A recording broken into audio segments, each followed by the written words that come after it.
"Sir, will you buy my drawings?" the little voice asked. Then he saw her, barefoot on the cold concrete, unnoticed by the rushing crowd. She was a small black girl, no older than 5, wearing a faded green dress that hung loosely from her frail frame. Her knees were scraped, her arms thin, and her wide eyes carried a heaviness far beyond her years. But she didn't cry. She didn't beg. She simply held out a wooden frame, inside it a drawing. 4 stick figures holding hands. A woman. In a skirt, a man, a tall girl, and a smaller one smiling. One of them was her lips barely moved, her voice dry from thirst. "Sir, will you buy my drawing?" People passed by. Some glanced, most ignored her. A woman clutched her purse tighter. A man in a suit muttered something and hurried on. But the little girl didn't move. Not when her stomach growled, not when the wind chilled her skin. She just held the frame tighter, as if it was her only lifeline. Then someone stopped. An older man, probably in his 60s, white-haired, wearing a neat tan coat and polished leather shoes. The kind of man who usually wouldn't stop. But something made him pause. Maybe it was the way she sat. Or the way she wasn't asking for money, only a little recognition. He knelt down. "Did you draw this?" he asked gently.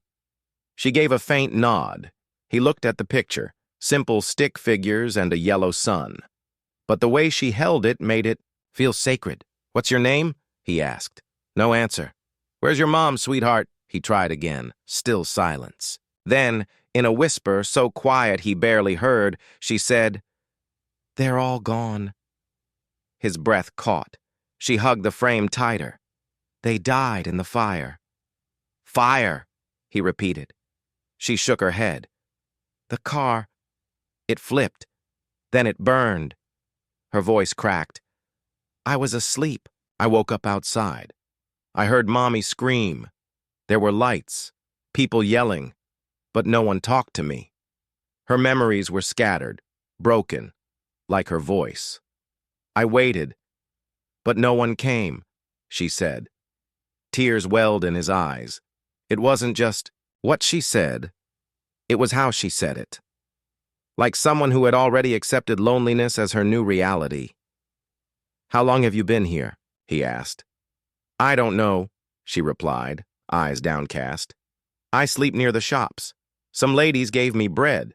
But when I show my drawing, they don't want it." His voice broke. "Why are you selling it?" She hesitated, then looked up. "Because Mommy said, if I get lost to draw us happy, maybe someone would find me." The words hit him hard. This wasn't just a picture. It was a child's last hope. Her memory, her love, everything she had left. He reached for his phone, then stopped. Who could he even call? The police? Would they just put her into a shelter, lost in the system? She sat silently, still clutching the frame. Her small hands pressed against the drawing as if holding her family together with her fingers. "Do you have any other name?" he asked. She paused. "I think Ellie." He smiled gently. "Ellie, that's a beautiful name." Then silence. Long, aching silence. He slowly removed his coat and wrapped it around her small shoulders.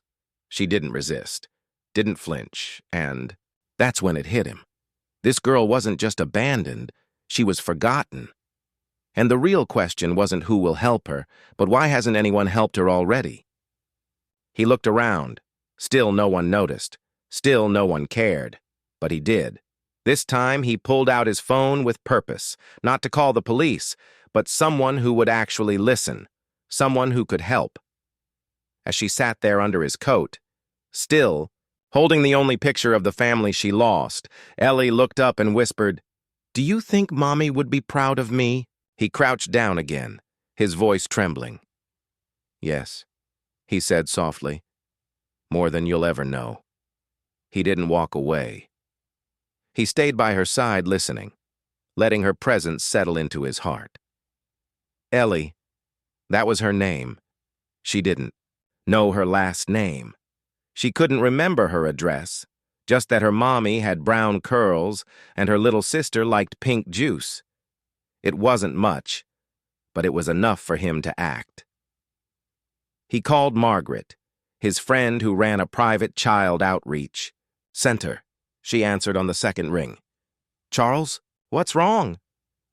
"I found a little girl," he said, voice shaking.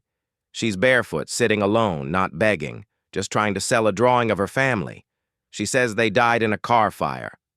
There was a pause. "Where are you?" 11th. "And Grant. She's freezing. I don't think she's eaten in days. Stay there," Margaret said. "I'm coming right now." Charles ended the call and looked back at Ellie. She had curled up again on the sidewalk, still clutching the wooden frame to her chest. Stepping closer, he spoke gently. "I have a friend who helps children. She's coming, okay? She's really just like your mom." Ellie didn't say a word, but she didn't try to run either. That was something. About 10 minutes later, a gray car pulled up. A woman stepped out.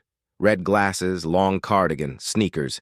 She walked slowly toward Ellie, crouched down like Charles had, and said softly, "Hi, I'm Margaret. Can I sit with you?" Ellie gave a small nod. Margaret didn't bombard her with questions. Instead, she quietly removed her scarf and wrapped it around Ellie's bare feet. That simple, gentle act broke something inside the little girl. Ellie leaned forward and whispered, "I tried to be good. I waited where Mommy told me, but no one ever came." Charles turned away, his eyes stinging with tears. Margaret held Ellie in a soft embrace. "You were very brave," she whispered. "You waited, and now we're here." As Ellie began to calm, Margaret gently asked if she could hold on to the drawing for safekeeping. Ellie hesitated, then slowly handed it over, as if she were passing along a priceless treasure. They took her to a small care center, not a cold foster home, but a cozy place with warm rooms, kind staff, and other children who smiled. Over the following days, Charles visited often. He brought her colored pencils, sketchbooks, and juice boxes. Ellie didn't say much at first, but she always drew. Always four figures, always holding hands. Then one day, as Charles waited outside her room, a social worker approached with a folder. "We found her name," she said. "Ellie Johnson. Her family died in a car accident 3 weeks ago. She was thrown from the vehicle but survived with only minor injuries. Somehow, during the chaos, she slipped through the cracks." "No one claimed her?" Charles asked, stunned. The woman nodded. "They thought she had died too." Charles's chest tightened. "What happens now?" She offered a small smile. "The good news is, someone wants to be a part of her life now." He blinked. "Who?" She smiled gently. "You. Ellie keeps asking for you." Charles turned to look through the glass window. Ellie was sitting cross-legged on the floor, drawing again. But this time there were 5 figures in her picture. She looked up and saw him, and for the first time she smiled. He walked into the room slowly, sat beside her and asked, "Who's the extra person in the drawing?" She giggled shyly.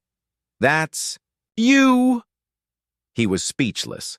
His voice caught in his throat, so he simply asked, "Can I keep this one?" Ellie nodded. "Only if you stay." He swallowed hard, took her tiny hand in his and said, "I'm not going anywhere. If this story touched your heart, don't forget to like, share, and subscribe for more emotional, powerful, and unforgettable tales."